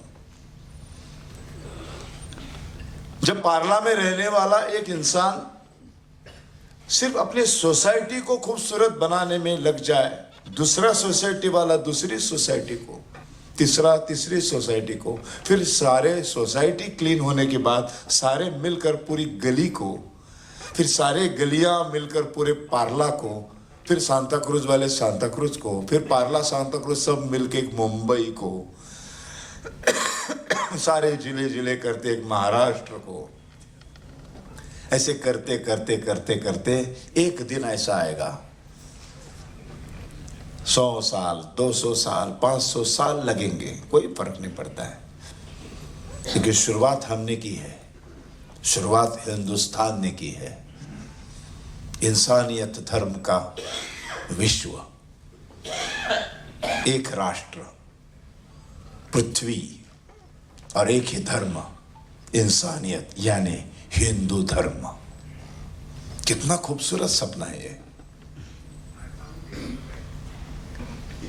जब भी हम लोग ये भाषण सुनते हैं, व्याख्यान सुनते हैं, सब जाते समय, घर जाते समय एक सवाल दिल में हमेशा आता है कि ये सावरकर, छत्रपति शिवाजी महाराज, इनका समय तो अब नहीं रहा, अब तो समय पूरा बदल चुका है। हमारे हाथ में मोबाइल है, अब भी से हम अमेरिका के आदमी से बात कर सकते हैं, टेक्नोलॉजी इतनी फास्ट हो चुकी है। अभी थोड़ी आप लोग शिवाजी महाराज की तरह घोड़े पे बैठ के आए दीनानाथ में, नहीं।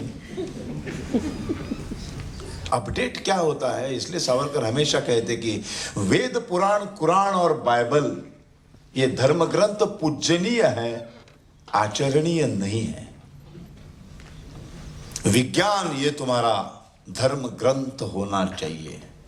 तो एक ही विश्व में ऐसी चीज है जो अपडेट होती रहती है। ये सारे धर्म ग्रंथ 1000, 1500, 5000, 5 लाख साल पहले लिखे हुए हैं,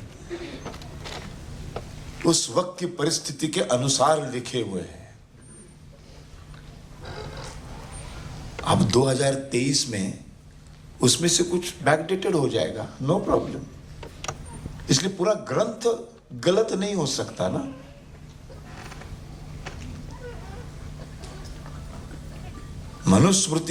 मनुस्मृति के ऊपर से आज जितना हंगामा मच चुका है, ये मनुवादी, एक तो इन सबको ये मालूम नहीं कि ये महर्षि मनु ये ब्राह्मण नहीं था, ये क्षत्रिय था। सबसे बड़ा पवित्र ग्रंथ हिंदू धर्म का भगवत गीता, ये भगवत गीता कहने वाला श्री कृष्ण ब्राह्मण नहीं था। जिसे उसने भगवत गीता कही वह अर्जुन ब्राह्मण नहीं था। भगवत गीता के बाद पवित्र ग्रंथ रामायण माना जाता है। रामायण लिखने वाला वाल्मीकि ब्राह्मण नहीं था। महाभारत लिखने वाला व्यास ब्राह्मण नहीं था।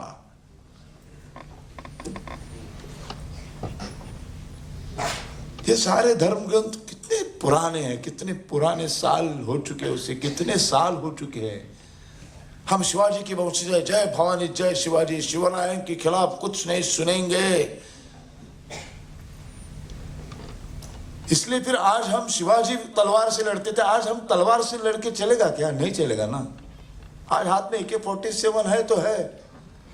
अपडेट क्या होता है? साइंस, मोबाइल अपडेट होता है, घड़ी अपडेट होती है।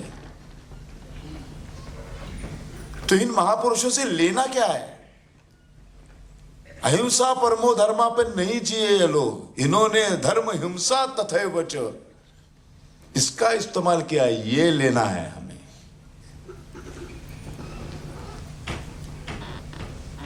कोई आकर हमारे घर में घुस जाए, मैं आखिर में छोटी सी बात रखता हूं। अभी मैंने ये यहां आने के पहले भागवत साहब के घर गया था मैं। इस देश का प्रॉब्लम एक्चुअली क्या हुआ है, एक छोटी सी कहानी सुनाता हूं। भागवत साहब ने बोला आ जाइए चाय पीने के लिए। तो हम लोग गए उनके घर, घंटे तक बैठे थे। तो उन्होंने पूछा कल का प्रोग्राम क्या है। तो मैंने कहा कल मुझे कोल्हापुर जाना है, कल कोल्हापुर में शिव जयंती का महोत्सव है, वहाँ मेरा एक व्याख्यान है। उतने में कोल्हापुर से मुझे फ़ोन आया और कहा उन्होंने कि वो कुछ प्रॉब्लम हुआ है तो कोल्हापुर का प्रोग्राम कल कैंसिल हो गया। और उनके सामने ही फ़ोन आया। तो भागवत साहब ने पूछा क्या कैंसिल हो गया? मैंने कल जो कहा जाना था कोल्हापुर। तो फिर भागवत साहब खुश हो गए। उन्होंने कहा एक काम करो, अभी प्रोग्राम कैंसिल ही हो चुका है तो आज फिर रात को घर पर मत जाओ, हमारे यहाँ रहो, हमें आपकी खातिरदारी करने का मौका दो। तो मैंने भी बोला चलो रहते। अच्छा बड़ा घर है उनका, एयर कंडीशन, हवा अच्छी ठंडी हवा भी आ रही थी। तो मुझे भी अच्छा लगा गर्मी में इनके साथ रहे। और बहुत प्यार मोहब्बत से खिलाया उन्होंने। तो मैं रह गया उनके पास। फिर दूसरे दिन वापस फोन आया, परसों का भी कैंसिल हो गया। तो फिर उन्होंने वापस कहा आज रह लो, फिर रह गया। फिर ऐसे करते करते 8-10 दिन हो गए। मैं भागवत साहब के घर पे ही रह गया। अभी मेहमान है, कोई सेलिब्रिटी है और रहा है, तो भागवत साहब ने अपने बच्चों को कहा, मैं एग्जांपल दे रहा हूँ, डरो मत, मुझे कल जाना है कोल्हापुर। हिंदुस्तान का क्या हुआ है प्रॉब्लम, ये मैं बताना चाहता हूँ। मैं कोशिश कर रहा हूँ ऐसे छोटे छोटे उदाहरण दूंगा, परफेक्ट दिमाग में घुसता है वो प्रॉब्लम। जैसे 8-10 दिन हो गए मैं रह गया। तो पहले दिन तो बहुत प्यार मोहब्बत से, वो प्यार मोहब्बत थोड़ा थोड़ा। तो भागवत साहब एकदम गांधीवादी आदमी, घर में गांधी के फोटो लगे हुए हैं, अहिंसा परमो धर्मा ऐसा आधा मंत्र इतना बड़ा करके लगाया है। क्योंकि आगे का उनको मालूम ही नहीं गांधीवादी होने की वजह से। 8-10 दिन रह गया मैं।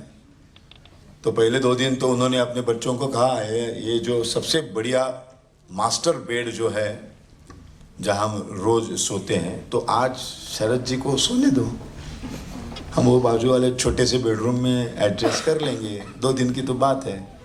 वो 2 दिन के 10 दिन हो गए। 10-12 दिन के बाद पूरे पारला शहर में ये खबर फैल गई कि आजकल शरद पोंक्षे भागवत साहब के घर में रह रहे हैं। तो बहुत सारे लोग मुझे मिलने आते हैं, हमारे फिल्म इंडस्ट्री के, नाट्य क्षेत्र के लोग आते हैं, ये सामाजिक काम करने वाले भी लोग आते। तो वो सब लोग भी जब जहाँ मुझे बोरीवली में आते थे तो अभी वो इनके घर पे आने लगे। तो इनकी बीवी का काम बढ़ गया। तो हर मेरे आदमी को जो आता है मुझे मिलने, हर को सबको वो उपमा कर रही है, कुछ चाय बना के दे रही है यार। वो आस्ते आस्ते वो भी ये अपने इसको लिया बाल में, क्या है जा नहीं रहा है। एक दिन सुबह उनकी बेल बजी, एक 15 दिन के बाद बेल बजी तो उन्होंने दरवाजा खोला तो एक औरत 2 बच्चे और 4-5 बैग लेके खड़ी थी। तो इन्होंने पूछा, मैडम आप? उन्होंने कहा, मैं सविता शरद पुंक्षी। मेरा हस्बैंड इधर ही रहता है ना। हाँ, आइए आइए आइए आइए, क्या कैसे ना कैसे कहेंगे। तो उन्होंने अंदर ले लिया। तो कहाँ है वो बेडरूम में। तो वो बैग लेके घुस गई। अभी वो पूरी बेडरूम मेरी हो गई। अभी उनके बच्चे बोले, यार ये तो अभी उसके बच्चे भी आ गए, इसकी बीवी भी आ गई। फिर एक दिन मैंने बाबा साहब को, क्या है, मुझे मिलने के लिए लोग आते हैं, उनको बहुत प्रॉब्लम होता है क्योंकि घर के बाहर जो नेम प्लेट है वो सिर्फ आप ही की है, तो उसके नीचे मेरा भी एक नेम प्लेट लगा दो थोड़ी दिन के लिए, मैं जाऊंगा तब निकाल दो। तो उन्होंने लगा दी शरद पुंक्षी। फिर पेशेंस खत्म हो गए उनकी फैमिली के और उन्होंने संघर्ष करना शुरू कर दिया। फिर भागवत साहब ने एक बार ऐसा ठान लिया और आ गए, शरद जी देखिए अभी बहुत हो गया ये, है ना, तो आप चाहिए अभी। मैंने कहा ये बेडरूम मेरी है, मैं यहीं पर रहूंगा। भागवत साहब ने बोला, नहीं ऐसे कैसे आप बोल सकते हैं। तो मैंने कहा ये बेडरूम आपकी है, ये आप कोर्ट में जाके सिद्ध कर दो।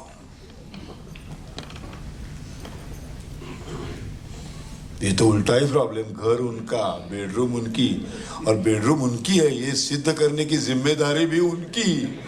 हिंदुस्तान में एग्जैक्टली यही हुआ है। ये सब बाहर से आ गए, लूट मार करने के लिए आ गए, चोर घुस गया चोरी करने के, उन्होंने हमारे बीवियों बच्चों पर अत्याचार किया, बलात्कार किया, हमारा घर तोड़ा फोड़ा, हमारे भगवान के फोटो तोड़ फोड़ दिए, उनके लगा दिए वहां पे।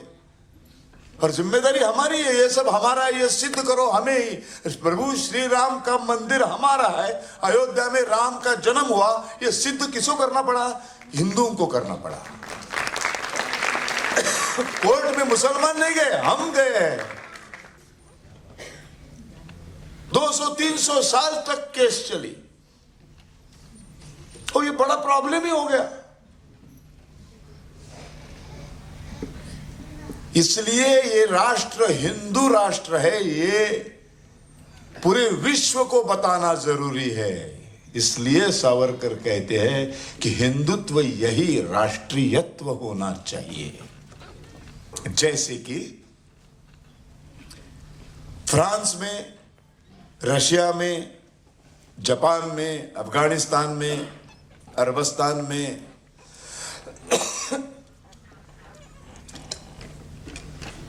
हिंदू रहते हैं, मुस्लिम कंट्रीज में हिंदू और क्रिश्चियन रहते हैं, क्रिश्चियन कंट्रीज में हिंदू और मुसलमान रहते हैं। जब अमेरिका इंग्लैंड में हिंदू और मुसलमान रहते हैं तो ये मानकर चलते हैं कि ये देश क्रिश्चियन कंट्री है। वो मानकर चलते हैं कि इस देश का कानून बहुसंख्य ब्रिटिश लोगों के अनुसार ही होगा। ये देश का संविधान ब्रिटिश लोगों के फायदे का ही बनाया जाएगा। फ्रांस में रहते तब फ्रांस में रहने वाला हिंदू ये तय करके चलता है वहां कि मुझे उनके हिसाब से रहना है। मुसलमान वहां जाके इस ढंग से रहता है कि मुझे उनके हिसाब से रहना है। जब एक क्रिश्चियन अमेरिका से अफगानिस्तान चला जाता है काम की वजह से, तो वो ये मान के चलता है कि अफगानिस्तान, दुबई, तुर्कस्तान, ये सारे देश, पाकिस्तान, ये इस्लामिक कंट्रीज है। यहाँ की घटना, यहाँ का संविधान बहुसंख्य मुसलमानों के फायदे का बनाया हुआ है। ये मुझे मंजूर है, मंजूर करके वो वहां रहता है। वहां जाके वो ये नहीं कहता कि मैं हिंदू हूं, मुझे माइनॉरिटीज का अधिकार चाहिए, नहीं कहता है। सिर्फ ये एक ही देश ऐसा है जिसको हिंदू राष्ट्र नहीं, सेक्युलर राष्ट्र कहा जाता है। और जहां आने वाला मुसलमान ये कहता है कि मुझे माइनॉरिटीज का अधिकार मिलना चाहिए, यहां आने वाला क्रिश्चियन ये कहता है कि मुझे माइनॉरिटीज का अधिकार मिलना चाहिए। एक तरफ कहते हैं ये राष्ट्र निधर्मी है, और दूसरी तरफ धर्म के आधार पर सारे माइनॉरिटीज के अधिकारों के पीछे पड़े हुए हैं। और इसीलिए सावरकर 1937 से ये कोशिश कर रहे थे कि राष्ट्र हिंदू राष्ट्र बने।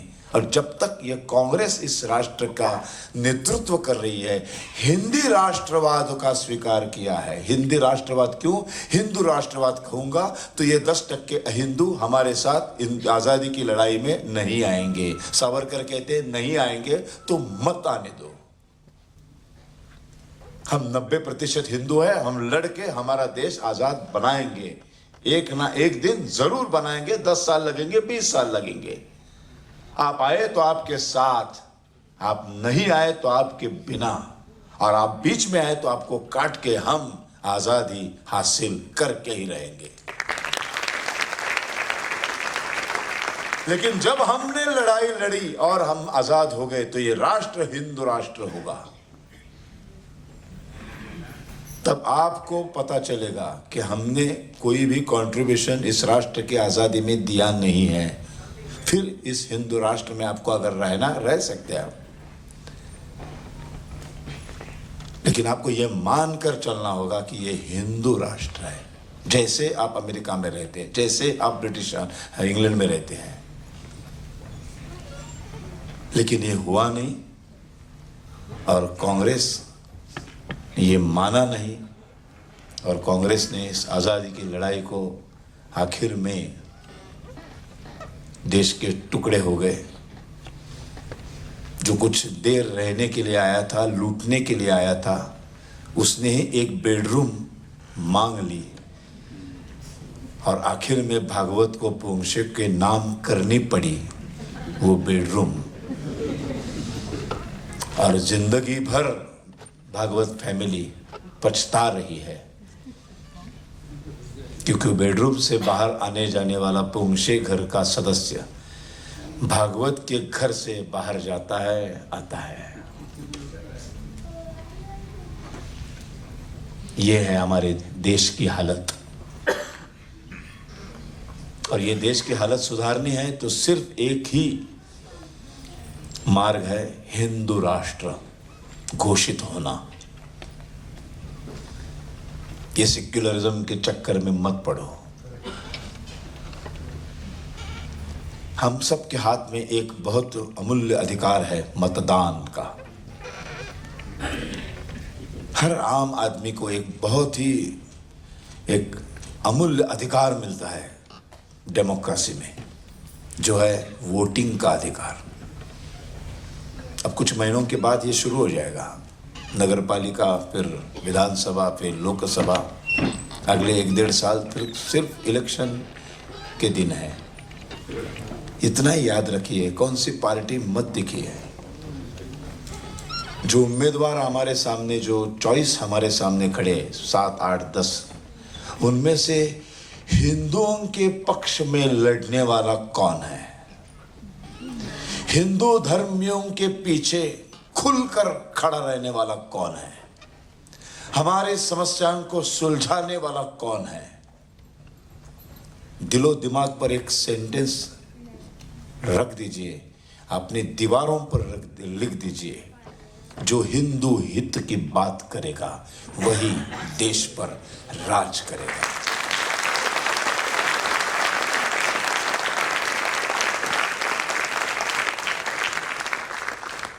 आज मुझे इधर बुलाया है और ये सावरकर का हिंदू राष्ट्र, हिंदू धर्म एग्जैक्टली क्या है, हिंदुत्व क्या है, और 1.5 घंटे तक मैंने कोशिश की।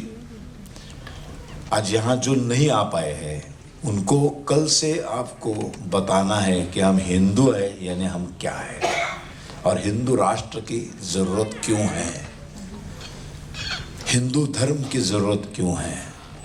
अगर मुसलमान को इस देश में, अगर क्रिश्चियन को इस देश में सुख शांति से जीना है तो इस देश को हिंदू राष्ट्र बनना पड़ेगा। जिस दिन हम 49% हो गए और मुसलमान 51% हो गए, इस देश का सेक्युलरिज्म उसी दिन फिनिश्ड हो जाएगा। इस देश से निधर्म शब्द निकाल दिया जाएगा और फिर 12वीं सदी का खिलजी का वो दिन वापस आएगा। तलवार की नोक पर इधर इस्लाम कबूल करो, नहीं तो मरने के लिए तैयार हो जाओ। आगे का ये भविष्य मैं दिखा रहा हूं आपको। ये भविष्य चुनना है या हिंदू राष्ट्र में सबको सुख चैन से जीना है, ये आपको तय करना है। और ये तय करने का मौका लोकशाही राष्ट्र में आपको हर 5 साल बाद मिलता है। मैं किसी भी पक्ष में नहीं हूं, किसी भी पार्टी का नहीं हूं, सिर्फ हिंदुत्व मेरा पक्ष है, हिंदुत्व मेरी पार्टी है। जो हिंदू हित की बात करेगा वही देश पर राज करेगा। आज मैंने मेरे 2 किताब लिखे हैं, मराठी में है वो, मी और नथुराम। जो 20 साल मैंने नथुराम गोडसे का रोल निभाया, तब अहिंसावादी गांधी जी ने मुझे मारने की काफ़ी दफ़ा कोशिश की, मुझ पर पेट्रोल बॉम्ब डाले क्योंकि वो अहिंसक थे। तो ऐसे सब अनुभव मैंने उसमें लिखे हैं। और दूसरा, मैं जब कैंसर हुआ तो उससे लड़ाई कैसे की मैंने, तो ऐसे 2 पुस्तक है, दूसरा वादळ और मी आणि नथुराम। ये दोनों बुक आपको यहाँ मिलेंगे। स्टेज के सामने मेरा वो लड़का खड़ा रहेगा, जो चाहे वो ले सकता है। और मेरा 1 मई को तीसरा पुस्तक प्रकाशित होने जा रहा है, बेधड़क माझा आतला आवाज़। जो समाज में हम लोग देखते हैं आसपास जो हो रहा है, उसके ऊपर मुझे क्या लगता है, मैंने सब लिखा है उसमें। तो वो भी आपको पसंद आए तो 1 मई के बाद आप ले सकते हैं। और मैं जहाँ भी जाता हूँ, पिछले 5-6 साल से नथुराम गोडसे नाटक मैंने बंद किया है, तो मैं हर गांव जाता हूँ, हर शहर जाता हूँ, तो बहुत सारे लोग मुझे मिलते हैं और कहते हैं कि हमारे बच्चे अब बड़े हो गए हैं, अभी वो उनको देखना है। तो ये लगातार मांग सुनते सुनते मैंने तय किया है कि 1 अक्टूबर से 31 दिसंबर तक 3 महीने में फिर एक बार सिर्फ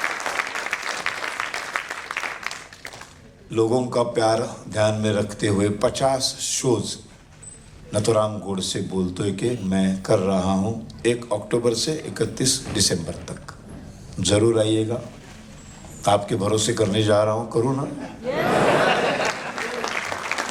धन्यवाद। जय हिंद, जय भारत।